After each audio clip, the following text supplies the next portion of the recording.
durante essa série de mensagens.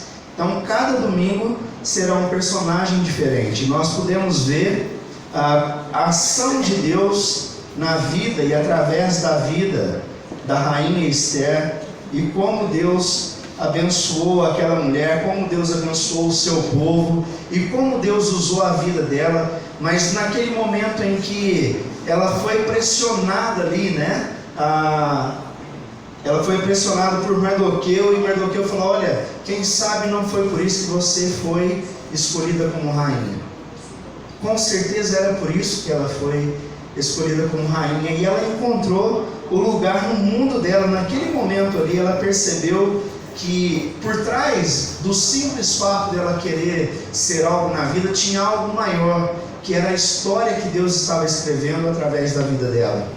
E aí então ela começa a agir segundo a vontade de Deus, e ela consegue salvar a sua própria vida e também a vida do povo de Deus. Mas ela encontrou o seu lugar no mundo, na história. E nós, nesta noite, vamos compartilhar sobre a segunda mensagem, que traz o tema enfrente as suas dificuldades. E aí a gente pensa o seguinte, bom, eu encontrei o meu lugar no mundo, eu sei, a minha profissão é para a glória de Deus, a minha família é para a glória de Deus, aquilo que eu faço é para a glória de Deus. Mas o interessante é que tudo isso não nos isenta das dificuldades. Existe um evangelho falso sendo pregado, aonde diz que aqueles que se entregam ao Senhor, eles não terão mais dificuldades, ou seja, eles vão ser vencedores, eles vão, se o mar nos abrir, a gente passa por cima das águas. Esse é o evangelho que tem sido pregado aí. Mas o evangelho verdadeiro, o evangelho de Jesus, diz o seguinte: no mundo tereis aflições. Essa é a palavra de Jesus. Mas é interessante que quando eu olho para a própria vida do nosso Senhor Jesus, Ele teve todas as suas dificuldades, assim como eu e você temos.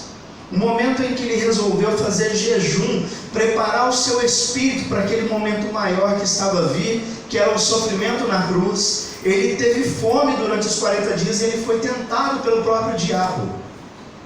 E Jesus, naquele momento, ele estava passando por dificuldades. A palavra diz que Jesus teve fome. Eu fico 40 minutos sem comer, eu tenho uma fome danada. Imagina Jesus com 40 dias, As dificuldades, elas acontecem na nossa vida, mesmo nós nos entregando a Cristo. E eu quero compartilhar com você nessa noite sobre alguém muito importante na Bíblia, que Deus usou maravilhosamente a vida dessa pessoa, que é a história de Gideão. Gideão, ele teve uma história contada lá no livro dos Juízes, capítulo de número 6, do verso 11 ao verso 16, é um pequeno trecho que nós vamos compartilhar aqui.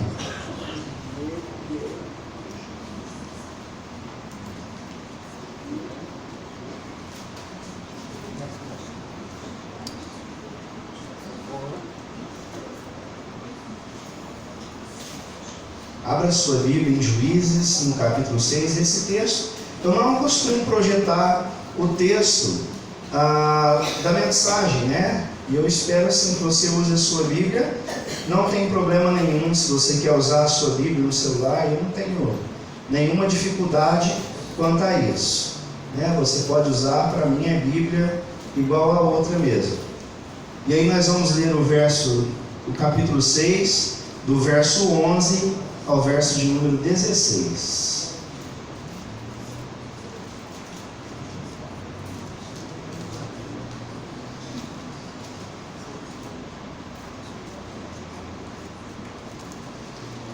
A palavra do Senhor diz assim: Então veio o anjo do Senhor e assentou-se debaixo do carvalho que está em Ofra, que pertencia a Joás, Abiesrita. E Gideão, seu filho, estava malhando o trigo no lagar, para o pôr a salvo dos midianitas. Então o anjo do Senhor lhe apareceu e lhe disse: o Senhor é contigo, homem valente. Respondeu-lhe Gideão: ai, Senhor meu, se o Senhor é conosco, por que nos sobreveio tudo isto? E que é feito de todas as suas maravilhas que nossos pais nos contaram, dizendo: não nos fez o Senhor subir do Egito? Porém agora o Senhor nos desamparou e nos entregou nas mãos dos midianitas. Então se virou o Senhor para ele e disse: vai nessa tua força e livra Israel da mão dos midianitas. Porventura não te enviei eu? E ele lhes disse: ai, Senhor meu, com que livrarei Israel?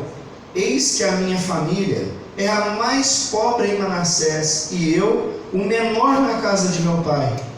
Tornou-lhe o Senhor: já que eu estou contigo, ferirás os midianitas como se fossem um só homem. Até aí, vamos orar mais uma vez? Deus, em nome do Senhor Jesus, nós pedimos a tua iluminação para as nossas mentes e que essa palavra fale ao nosso coração nesta noite, em nome do Senhor Jesus. Amém, Deus. O tempo dos juízes, ele antecede o tempo dos reis. Ainda não havia reis na terra. O governo ainda não era através desse sistema de reis, onde um rei, ele punha as leis, ele governava uma nação e o povo tinha que fazer aquilo que estava proposto, aquilo que o rei tinha ordenado. Então os juízes é uma época antes dos reis. E então Deus, ele vai levantando pessoas para que guie esse povo, para que guie essas pessoas, de uma certa forma, porque naquela época cada pessoa, como não tinha esse reinado, cada pessoa agia como quisesse, como lhe bem parecia, e aquilo que era melhor para ele. Então a terra, nesse momento, nesse período, quando eu digo a terra, eu estou falando da população, das pessoas, estava vivendo um período muito, mas muito perturbador. O povo de Deus que ali habitava naquela região, eles eram atacados pelos midianitas. Mas se você ler os capítulos anteriores, você vai ver que esse povo, os midianitas, eles se juntaram a mais dois povos, os povos do Oriente e mais os amalequitas, e eles formavam um grande número de pessoas.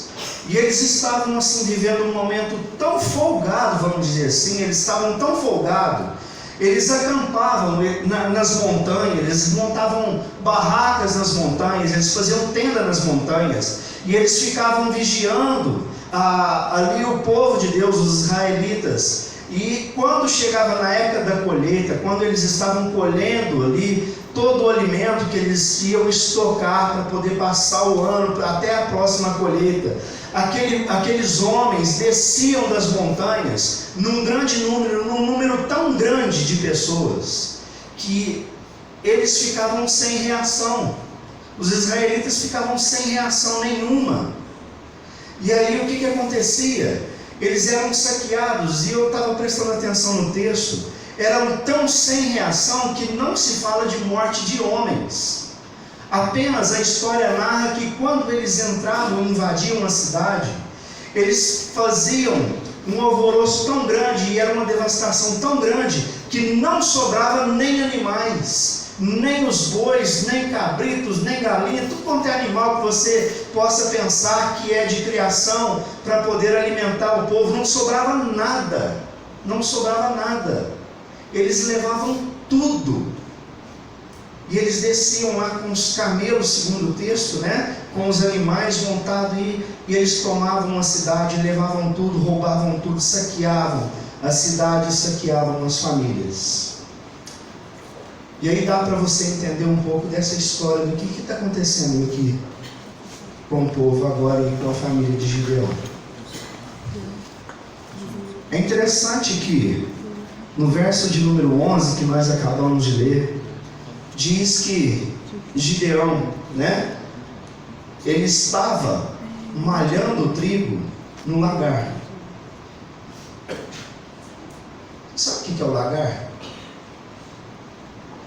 O lagar, ele nada mais é do que o tanque de prensar uvas. Ele estava malhando o trigo no tanque de prensar uvas. E logo já me acende uma luz vermelha aí. Malhando o trigo num lugar que não é para trigo. De alguma forma, seja por medo dos midianitas e de todo o restante do povo que invadia a cidade, ou seja, por qualquer outro motivo, para poder guardar o alimento, para esconder o alimento, Gideão, ele não queria até esse momento encarar as suas dificuldades, enfrentar as dificuldades. Ele estava ali trabalhando o trigo num lugar que era para uva. Por quê? Quando eles descessem para saquear, ele sabia que eles iam descer para saquear, ele escondia. E quem sabe ele não se escondia junto com o trigo lá também, nesse momento. Quando eu olho para essa história, eu consigo enxergar duas maneiras aí. Ou seja, a história de Gideão através de suas próprias lentes. Presta atenção no texto que nós acabamos de ler. Gideão olha para si mesmo e ele diz assim, o texto diz assim: eis que a minha família é a mais pobre em Manassés, porque Deus tinha falado, é você, Gideão, que vai dar um jeito nesse negócio. E ele fala, Senhor, a minha família é a mais pobre em Manassés. A minha pergunta lhe é, isso se trata de dinheiro? O que estava acontecendo se trata de dinheiro? E aí ele continua também, ele diz, olha, e eu, Gideão, coitadinho de mim, sou o menor na casa de meu pai. Se trata de status. Ele está dizendo o seguinte, olha, a minha família não é nada. Além da minha família não ser nada, eu sou o último da minha casa. Sobra nada. Então quando Gideão ele tem esse olhar, através das lentes dele mesmo, ele se vê tão pequeno, ele se vê tão incapaz de poder resolver a situação. E eu creio que em alguns momentos da nossa vida nós temos esse mesmo olhar de Gideão.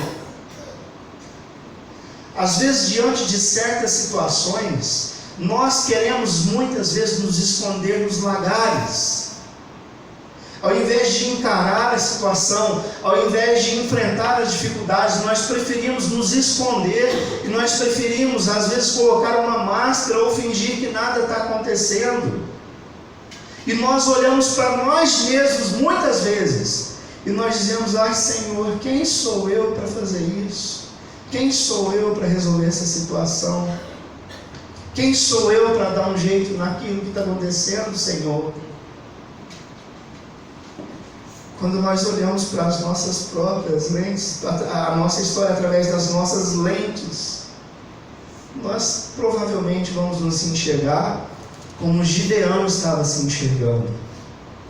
Eu compartilhei com vocês uma frase do Ricardo Agreste semana passada, e o início da frase diz assim: nossas próprias narrativas nos adoecem. Dá para fazer um link com a vida de Gideão aqui?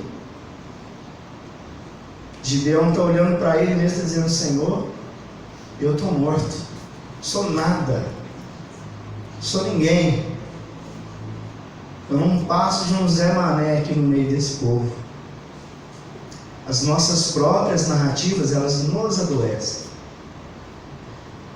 Mas quando eu tenho um olhar diferente para essa história, e quando nós olhamos a história de Gideão através da lente de Deus, no versículo 12 e no versículo de número 14, você vê Deus falando para ele, né? o Senhor é contigo. E aí ele fala, homem valente. Qual era a leitura de Gideão dele mesmo? Senhor, eu não sou ninguém. Ele vai, né? Talvez naquele momento ele estava procurando outro lugar de malhar a uva lá, de prensar a uva para se esconder, né? Mas Deus olha para ele e diz, homem valente. E aí no verso 14, então se virou o Senhor para ele e disse, vai, no quê? Nessa tua força. Quando nós olhamos a história através das lentes de Deus, nós percebemos sim que nós somos falhos, talvez incapazes de alguma coisa, mas nós somos fortalecidos pelo Senhor. E é isso que aconteceu na vida de Gideão. E aí o Senhor, você olha ali para o final do versículo, Deus ainda fala, olha, porventura, não fui eu que te enviei? A força de Gideão não estava na capacidade dele de comandar um exército, ou de lutar, ou de enfrentar o inimigo, mas a capacidade de Gideão estava na força do Senhor. E é assim que nós devemos olhar para as nossas vidas, olhar para aquilo que Deus pode fazer, porque quando eu fixo os meus olhos no problema e na minha própria pessoa, eu vou me sentir tão pequeno, tão incapaz. Mas quando eu olho para Deus, eu vejo esse Deus que é onipotente e que governa o mundo de tal forma e que ouve o clamor do seu povo. Se você olhar um pouquinho antes, o que está acontecendo é que Gideão, ele tem uma conversa franca com Deus. Talvez nós precisamos mais disso, de ter conversas francas com Deus. Dizendo, olha Senhor, a minha situação está difícil, mas na tua força, Senhor, me capacita. Se você continuar lendo a história de Gideão, você vai ver depois, e no último versículo que nós lemos aí, né, fala assim, tornou-lhe o Senhor, já que eu estou contigo, eu vou fazer um negócio aqui, Gideão, você ferirás os midianitas como se fossem um só homem. Nos capítulos posteriores, você vê Gideão comandando um exército de 300 homens e acabando com os inimigos. Você já viu um filme assim, né? 300? Nós já sabemos onde eles tiraram a história, né? Aquela frase do Ricardo Aleste, ela diz, né? O início da frase, as nossas próprias narrativas, elas nos adoecem. Mas a frase continua e ele diz, a história que nos cura é a que Deus conta de nós mesmos.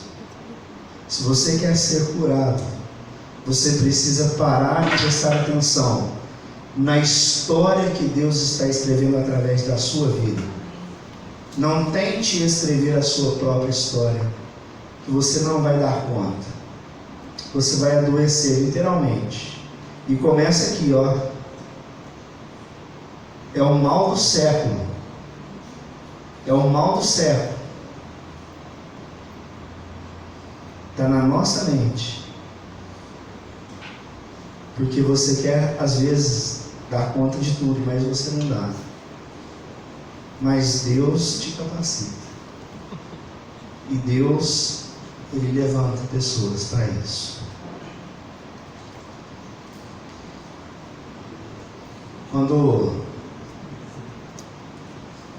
Antes de começar o culto aqui, a Gera falou, pastor, posso dar o meu testemunho?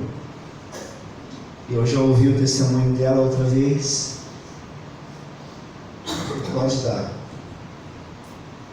E como Deus cuidou da vida dela num momento de grande dificuldade.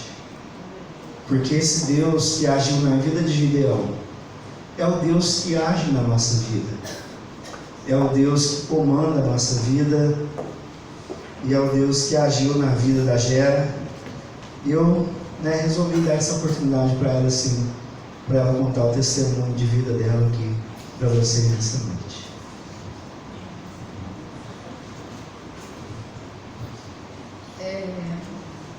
Algumas pessoas já conhecem o meu testemunho e não é esse desta vez, mas eu vou recapitular só um pouquinho dele.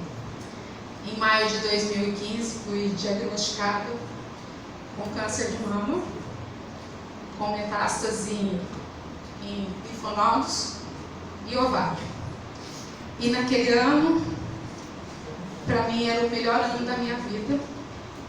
Fazia apenas um ano que tinha me casado com o Fabiano e tive uma história de vida muito triste,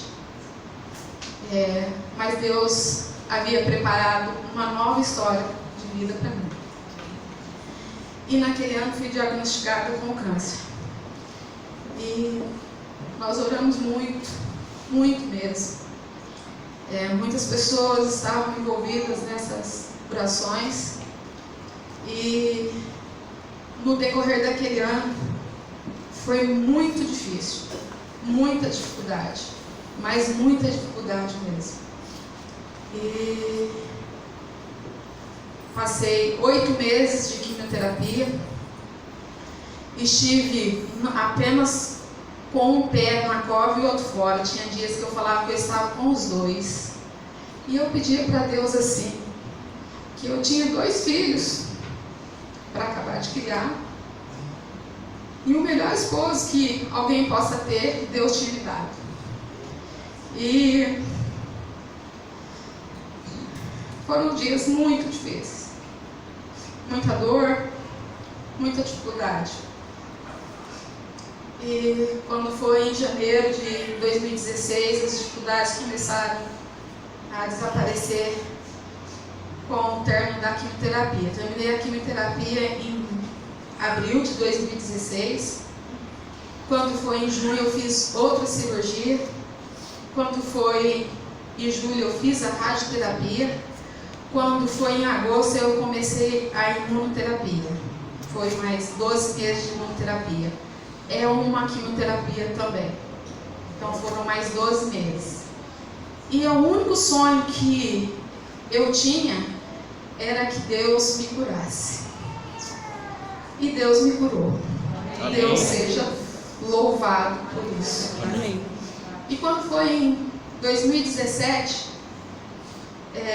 com este sonho concretizado, eu comecei com outro sonho. E poucas pessoas sabiam do meu sonho. Nós fazíamos as reuniões de orações nas casas. E eu sempre pedia para os irmãos, orem pelo meu sonho. Eu tenho um sonho. E que sonho é esse? Um papo reto, eu e Deus. Só nós sabemos do nosso sonho. E foram 3 anos de orações. Toda reunião de oração, aos meus amigos que participavam das reuniões de orações junto, já sabemos pelo seu sonho.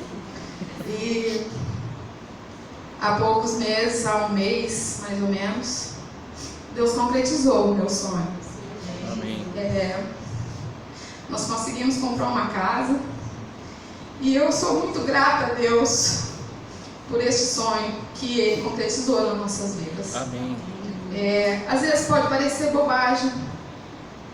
Há uma casa. Para quem não tinha estimativa de vida, já se passaram 5 anos. E nesses 5 anos, sonhos estão sendo realizados na minha vida. Amém. E nós nunca deixamos de orar. Eu nunca deixei de pedir a Deus pela minha cura. Eu nunca deixei de pedir a Deus pelo meu sonho. Embora tantas dificuldades que nós passamos, não foi fácil. Foram 3 anos pedindo por este sonho. E quando ele começou a se realizar, nós enfrentamos muitas dificuldades. Quando estava faltando uma semana para concretizar o financiamento, o sistema perdeu toda a nossa documentação na virada do ano. Nós tivemos que esperar mais 2 meses. E muitas vezes a gente pensou assim, eu falei pro Fabiano assim, vamos deixar pra lá, vamos esquecer, vamos esperar um pouco. Mas Deus sempre falava, vamos orar mais. Teve dia que eu falava pro Fabiano, a gente está orando pouco, vamos orar mais. E nós nunca desistimos do nosso sonho. E, embora tantas dificuldades nós passamos, eu nunca desisti do meu sonho. Sempre nos pés de Deus, pedindo para Deus concretizar os nossos sonhos. Não importa as dificuldades que a gente passa, porque elas vêm mesmo. A palavra de Deus fala que no mundo passeis por aflições, mas tenhais bom ânimo. E assim a gente desanima, a gente não tem dias bons, mas a gente dorme. Deus restaura as nossas forças, Ele restabelece a nossa fé e tudo começa de novo. Então eu agradeço a todos aqueles que oraram pelo meu sonho. Foram muitas pessoas que oraram pelo meu sonho. Eu tenho eterna gratidão por aqueles que fazem parte deste sonho realizado. Muito obrigada. Amém. Amém. A Néia só discorda desse negócio de melhor marido, viu? Melhor marido é dela. Mas para finalizar a mensagem e usando essa história da nossa irmã Gera, né? Você precisa prestar atenção nessa história que nós compartilhamos essa noite. Tentar se esconder não resolverá o seu problema. Eu sei que em alguns momentos a gente quer se esconder, mas não se esconda. Quando o telefone do Fabiano tocava, que era o vendedor da casa que queria receber, eu acho que o Fabiano queria se esconder dentro do tanque de prensar uvas. Mas enfrente os seus problemas. E segundo, nunca olhe a história a partir da sua própria visão, mas olhe para aquele que escreve a história através de você, através da sua vida, porque Deus é maior do que qualquer dificuldade que passamos aqui. Amém? Amém. Eu quero orar por você.